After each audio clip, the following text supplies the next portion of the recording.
And you find that, you listen to a number of people, like this,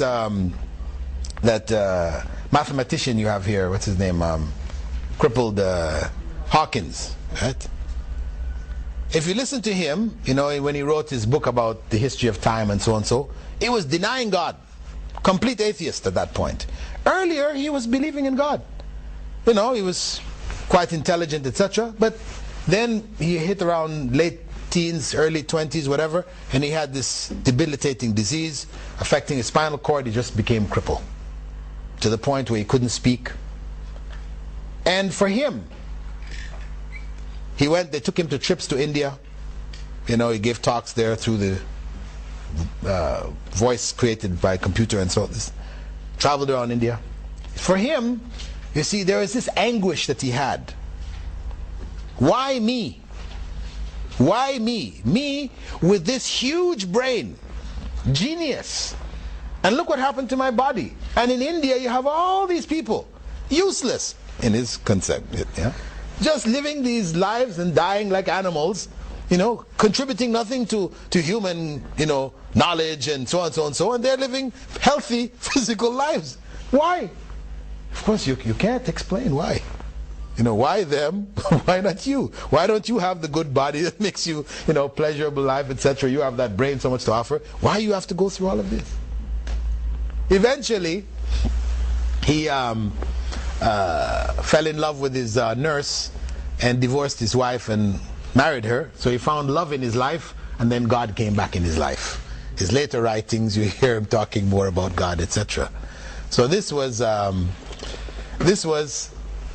the you know, as I said, an example of atheism coming from tragedy, personal tragedy. This is what you find for most people. You look into their lives who are atheists, they will go back to some personal tragedy. So you need to get to where things have fallen apart for them and try to help them to understand that though it might seem to you to be evil, there is ultimately good in it. In the previous session we looked at da'wah to atheists, basically clarifying that the da'wah to belief in Allah is one which is logical, it's reasonable, and that it is atheism, the call to atheism, which is irrational and illogical. And we looked at the various arguments to support it, and we also looked at the arguments of the atheists for atheism. There is one other argument which is used by them, which we need to look at, and which is also used by some Christians to justify Christianity. And that is the argument which Christian philosophers who were leaning to atheism threw against the Christian scholars during the Renaissance. The question was, if God is able to do all things, right? Inna Allah ala kulli shayin qadir.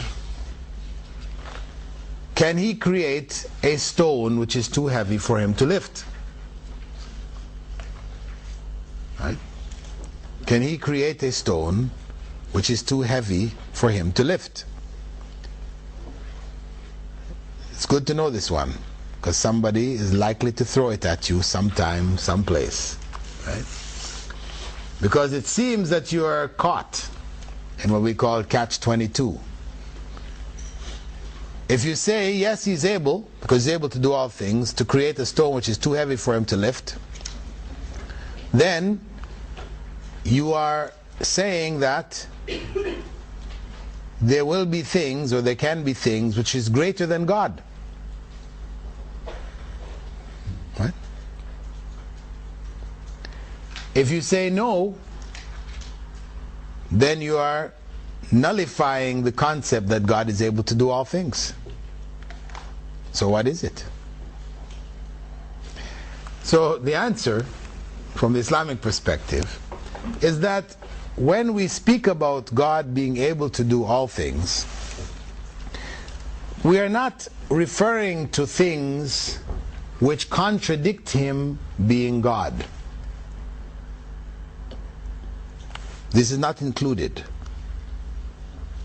When Allah talks about not having a son, and he also adds to that, and it is not befitting for him to have a son.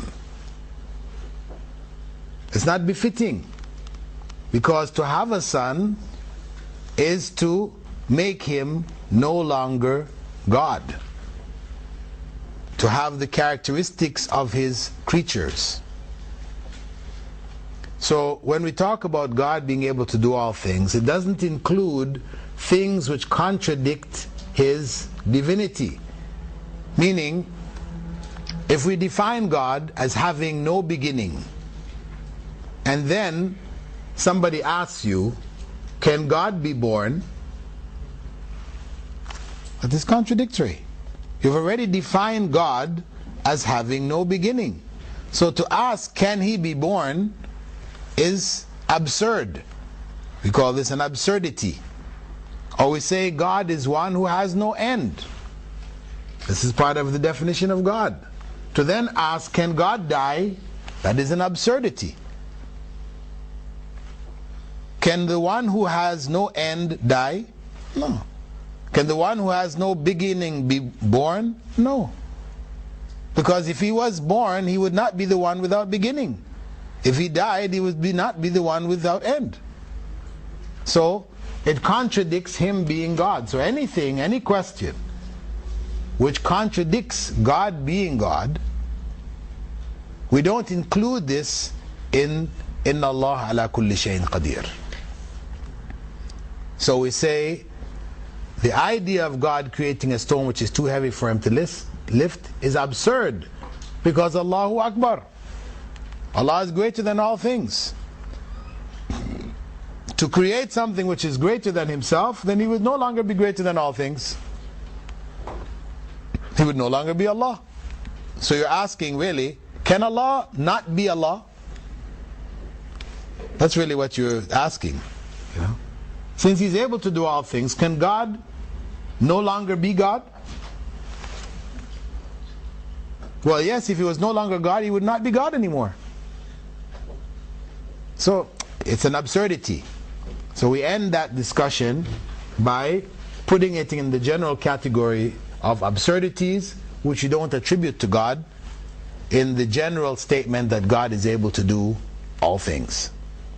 I mention this why? Because for da'wah to Christians, they may bring this at you. Isn't God able to do all things? Well, can't he have a son? You see, you get caught in that argument.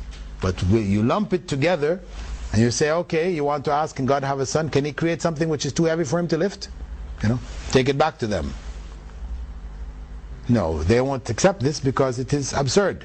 Goes against God being God. Similarly, having a son goes against God being God.